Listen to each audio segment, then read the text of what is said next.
There comes a moment when the weight of waiting becomes heavier than the fear of change. You know the feeling.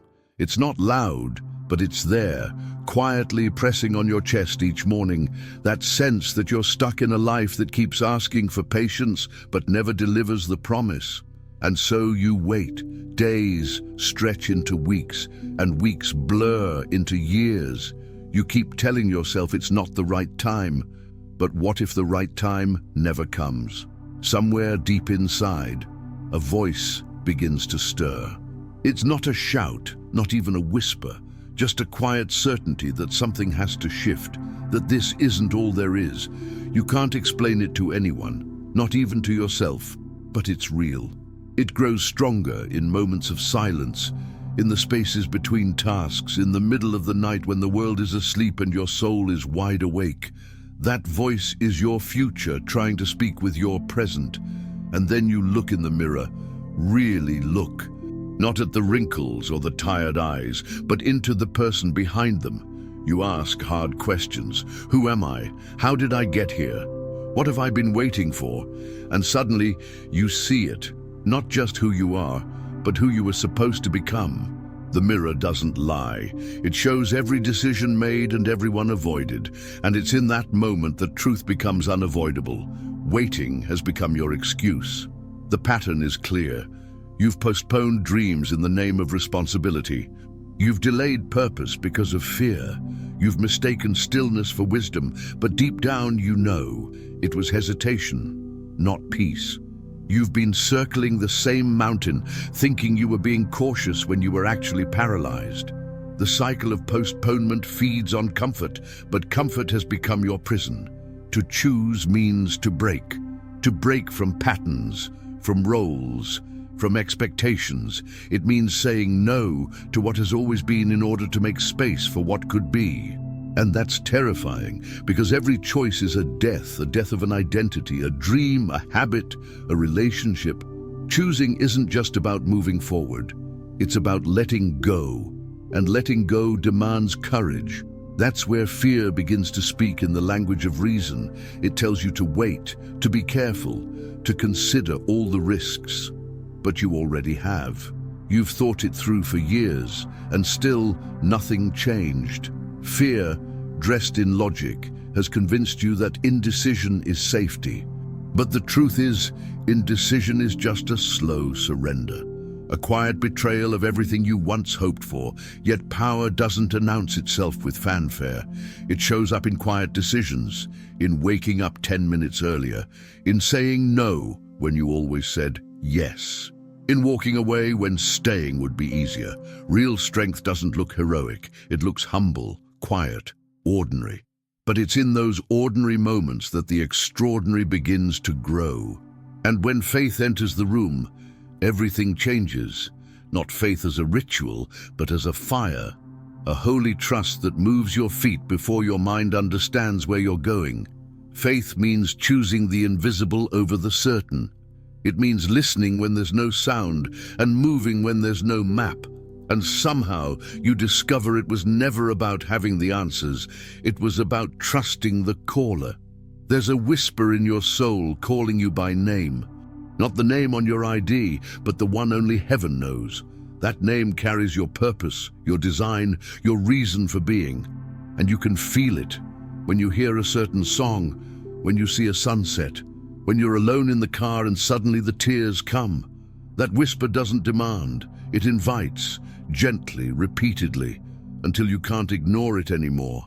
And then, the step, the first step, with no map, no guarantee, no confirmation, just a pull in your spirit and a trembling in your hands. But still, you move, because you've realized something powerful. Your destiny doesn't come with blueprints, it comes with obedience. It comes when you say yes without knowing what follows. And in that first trembling yes, heaven begins to move. You once believed destiny was a lottery, a matter of luck, of timing, of doors others had to open for you. But now you see clearly, destiny is built, not found. It's not something that falls into your lap. It's something forged in the fire of your choices. Every yes, every no, every pause or push forward, they all shape the life you wake up to tomorrow. And what about the labels? The ones placed on you by others, or worse, by yourself? Too late, too old, too average, too much. You've worn them like skin, letting them dictate what you can and cannot do. But labels lie. They reduce what God designed to be vast. Today you begin peeling them off, not because you know exactly who you are, but because you're ready to find out. You start to notice how small the box really is, the one you've been living in, built by family expectations, culture, fear of judgment. You realize you've been taught to dream safely, to want only what can be explained. But something inside is growing restless. You were never meant to fit. You were meant to expand, to stretch, to overflow. Change sounds exciting, but it threatens everything familiar. You tell yourself you'll start next week, next year, when things calm down. But change is never convenient. It knocks when you're busy. It calls when you're tired. The longer you delay, the heavier the weight becomes. Not of the change itself, but of the life you're avoiding by not stepping into it. Maybe you've prayed and heard nothing.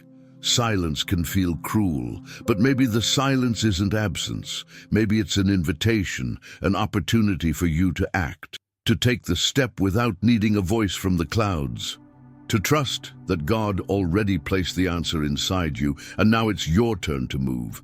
And that's the thing about control. You never really had it. The job, the plan, the perfect timeline, it was all illusion. What you do have is choice. You can choose trust over control, peace over panic, movement over paralysis. You don't need to manipulate every outcome. You just need to obey the direction. You'll be tempted to take shortcuts. They'll look quicker, easier, even smarter. But they cost something. Your alignment, your clarity, your peace. Purpose takes time. It takes roots. It's not built on what's fast, but on what's faithful. And you have to decide if you want to build something real or just something impressive. There may be things in your past that you regret. Choices made in confusion, doors you didn't walk through, words you wish you could take back. But regret doesn't have to define you. It can refine you. It can teach you. It can break your heart in a way that wakes your soul. There are memories you've buried, moments that sting, faces you've tried to forget. But healing doesn't come from pretending they're gone. It comes from facing them with tenderness. You don't have to live in the past, but you do have to walk through it with mercy if you ever want to be free. And then you begin to see all the chances you missed, not with shame, but with clarity. Every open door ignored, every nudge dismissed, every time you waited one more day. But you see it now. You understand that life doesn't pause until you're ready. It keeps moving, and so must you. You begin to realize that today, this very moment, is not ordinary. It's not just another Tuesday or another forgettable page in your calendar. It is sacred, a chance to choose again. Gratitude rushes in. Not because life is perfect, but because now you can see it clearly. Every breath is a decision. Every minute a chance to build something that matters. And so you begin to ask a better question. Not what should I do, but who do I want to become? Because becoming shifts everything. It makes you evaluate what you read, what you consume, who you allow close. It's not about performance, it's about identity, about rising into the person your spirit has always known you could be. But becoming comes with cost. It requires you to stay faithful to yourself when no one is watching. No spotlight, no applause, just integrity, that quiet, stubborn honesty when you could cut corners and no one would notice, but you would. Your soul would. And your soul is far too precious to betray. You start to wrestle with the tension between money and meaning. Can you pursue both? Must one be sacrificed for the other? But maybe that's the wrong fight. Maybe the goal is to align your provision with your purpose, to prosper without compromising, to live in a way where profit is no longer the enemy of peace. Sometimes the doors you thought would open slam shut, dreams collapse, opportunities vanish, and it hurts. But what if those closed doors are not rejection, they're redirection? What if every denied opportunity was heaven's way of protecting what you haven't yet understood? You begin to see patterns in your obstacles. They don't all come to destroy. Some arrive to reveal, to test what's real, to strip away what's shallow. The resistance isn't always punishment, it's preparation. It's a mirror that asks, are you serious about this calling, or just interested when it's easy? And that's when the invisible becomes valuable. You begin to cherish what can't be measured. Character, consistency, peace. You stop chasing attention and start craving alignment. Your success becomes quieter. Your joy becomes deeper. Your life more sacred. But not everyone understands. Even those who love you may not see what you're becoming. They might question your choices, doubt your path, and that's okay. You weren't called to be understood. You were called to be faithful, even when that means walking alone. You step into a new kind of leadership, not the kind that demands authority, but the kind that begins at home, in your thoughts, in your choices, in how you show up for your own soul. You don't lead by controlling others. You lead by mastering yourself, by choosing love when it's easier to react, stillness when it's easier to rush, and in that stillness something rises, a restlessness, a holy discomfort. You feel it when you sit too long in places that once felt safe. That restlessness isn't something to avoid. It's a sign, a reminder that you're growing and what once held you can no longer contain you. There comes a day when you realize that no one is coming to hand you permission, no approval, no perfect sign. Just your own conviction, standing quietly in the doorway, waiting to be noticed, so you choose, even without applause, even when the path feels lonely, because you finally see that your life is not a group decision. It's a personal responsibility, and the longer you wait, the more the waiting costs you, not in money, in time, in spirit, in clarity. You start forgetting what it was you wanted in the first place. But the moment you say yes, even a trembling yes, life starts to respond. Heaven bends closer, and courage finds your feet again. You stop believing in borrowed time. You see it now. Each hour spent waiting is an hour of life you'll never get back. The urgency doesn't come from panic, but from purpose. You're not rushing. You're responding, because there's a difference between running away and finally deciding to run toward. And when you do, something inside shifts, not just emotionally but spiritually, a sense of resurrection. Like something buried in you has come back to life. Choosing is not just about action, it's about rebirth, a quiet rising of everything that once felt too broken to try again. The signs were always there. You just didn't want to see them. That tension in your chest, that restlessness after every conversation, that ache when you thought about your dreams. Life has been whispering, not to torment you, but to wake you. And now you're listening. There is a whisper even more ancient than your fears. It doesn't shout, it guides. It's the still, small voice that tells you where to step next. You don't need all the answers. You just need the courage to follow the next right step, and then the next. That's how faith moves. Quiet, but unstoppable. And yes, your mind will fight back. Logic will argue with conviction. Fear will remind you of every failure. But your soul knows. It always has. You weren't created to merely survive. You were designed to walk in power. Not control, not ego, but quiet, confident strength born from purpose. And even when everything seems to fall apart again, even then, you will remember. You've started before. You can start again. There is no expiration date on becoming, no failure strong enough to cancel what heaven has written into your soul. You begin again, not as someone new, but as someone more true. The fatigue comes too. You're human. There will be days when it all feels heavy, but rest is not defeat. Rest is sacred. Rest is how you return to yourself. You don't quit. You breathe, you step back, and then you rise again, a little slower, but far more rooted. And when you do, you begin to forgive. Not just others, but yourself, for the time wasted, for the love ignored, for the chances you didn't take.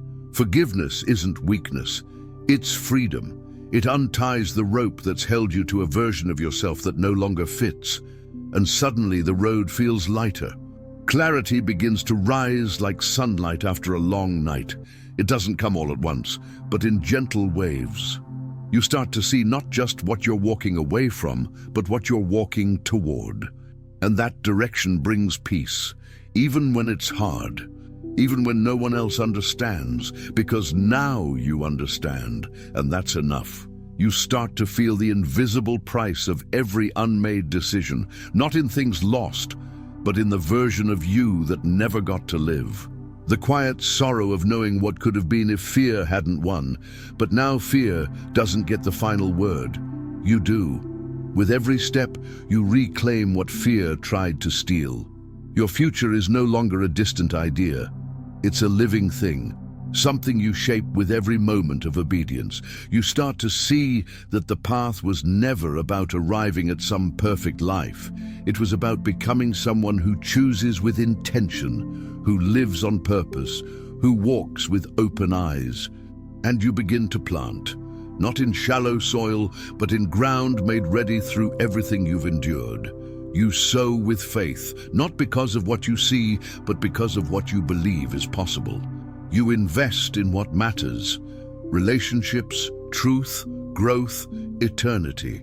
The harvest may take time, but it will come. Still, there will be days when none of it seems to work, when effort feels invisible and progress feels lost. But purpose isn't always proven by results. Sometimes it's proven by persistence. You keep going, not because it's easy, but because you know the cost of quitting is far greater than the pain of pressing on. You learn to stop making choices from fear. Fear of lack, fear of failure, fear of rejection. Instead, you choose from conviction, from peace, from alignment with your values. Fear may still knock, but it no longer gets to decide. That power has returned to you. And then something shifts. You begin to celebrate what once felt too small to notice. A moment of peace, a step forward, a choice made in silence. And in that celebration you realize these are not small things. They are seeds, sacred beginnings, and they deserve to be honored. Every breath you take now feels different, not lighter but more meaningful, because you know the cost of living disconnected. And now you've chosen connection to your purpose, to your faith, to your future. That kind of life is not accidental. It's deliberate. The voices of doubt still speak, but softer now. You've learned to recognize them, to hear the lies and speak back truth. You don't need everyone's approval. You don't need all the steps figured out. You just need one word, one decision, one commitment to live like your destiny depends on it, because it does. And so you stand in this moment, not waiting anymore, not hoping someone gives you permission. You already have it. You were created with it. The power is yours. Not tomorrow, not one day. Now, choose, because everything you're searching for begins the moment you do.